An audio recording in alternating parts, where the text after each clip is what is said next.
Bob, you've been on the show many times, never in this capacity, as you now represent Maria Butina. So let me ask you this. The Russian news service is reporting that the Russian Commissioner for Human Rights spoke with Ambassador Huntsman, asking the U.S. to get Butina out of jail, put her on house arrest, get her out on bail. Right. What else are you able to tell us about that conversation? I don't know anything about that conversation. I don't represent the government of Russia. I represent Maria Butina. But if she's getting out of jail, wouldn't you know about it? I would. And right now she's in jail, and we'll probably be moving at some point to reconsider her, get some conditions of release that are appropriate and get her out of jail at some point. But right now the court has ruled that she's a flight risk and is remaining in D.C. jail. And have you had any conversations with U.S. officials about moving her out of jail? For example, with Ambassador Huntsman. Has anybody reached out to you? No one has yet. And I've, like I said, we've been handling it all through the court for right now. There is the question about this NRA connection. You've denied your client was part of any kind of a scheme to funnel Russian money through the NRA to the Trump campaign. Do you believe the NRA is going to have to produce documents to prove that, to show funding information? Is that eventually going to have to be made public?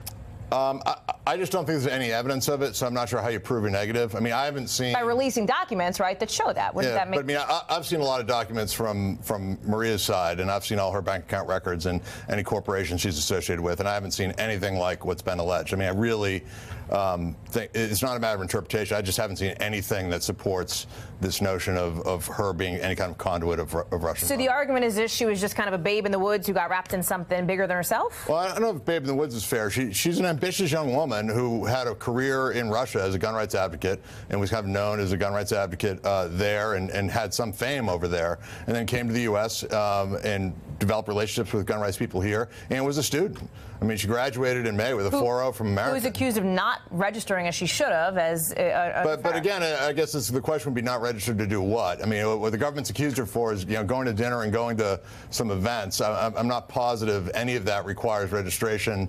If it did, half the foreign nationals that are in Washington would be in jail right now. She's accused of trying to infiltrate political organizations in the U.S. and doing so potentially, or at least having these interactions with her boyfriend, Paul Erickson. Infiltrate's a loaded term. I mean, what does infiltrate mean? Is attending a meeting infiltrating? Is going to a dinner infiltrating? Where does Paul Erickson fit in this, her boyfriend, who you've described her as her boyfriend? What is the nature of that relationship? Was she using him, to your knowledge? To my knowledge, no. They've had a 5-year relationship going back from before she came over as a student, and so they attended many events together and traveled around the country together. I don't think it's that unusual that people with similar interests would end up in similar places.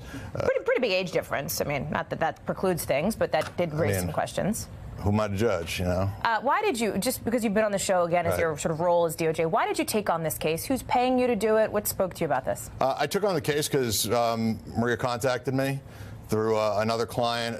They had a mutual friend, and when she was contacted by Congress, she contacted me.